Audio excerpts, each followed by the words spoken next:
আলোচিত রাজস্ব বোর্ড কর্মকর্তা এনবিআর মতিউর রহমান, তার স্ত্রী নরসিংদী রায়পুরা উপজেলা চেয়ারম্যান লায়লা কানিজ এবং তার ছেলে আহমেদ তৌফিকুর রহমান অর্ণবকে দেশ ত্যাগে নিষেধাজ্ঞা দিয়েছেন আদালত। সোমবার দুর্নীতি দমন কমিশনের দুদক আবেদনের প্রেক্ষিতে ঢাকার সিনিয়র স্পেশাল জজ মোহাম্মদ আসামস জগলুল হোসেন এ আদেশ দেন।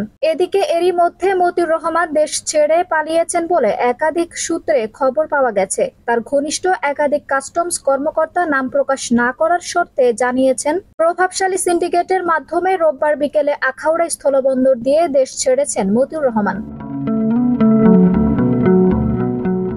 সম্প্রতি ইফাত নামের এক তরুণ কোরবানির জন্য 15 লাখ টাকায় একটি ছাগল কেনেন। বিষয়টি সামাজিক যোগাযোগ মাধ্যমে ছড়িয়ে পড়লে সবাই খুঁজতে থাকেন এত টাকার উৎস কি। তখনই সামনে আসে জাতীয় রাজস্ব বোর্ড কর্মকর্তা মতিউর রহমানের নাম, যদিও এক পর্যায়ে নিজের ছেলেকেও অস্বীকার করেন মতিউর। আলোচিত সেই ঘটনার পর সরকারের উচ্চমহল অনেকটা নিশ্চুপ থাকলেও পরে আর শেষ রক্ষা হয়নি মতিউরের।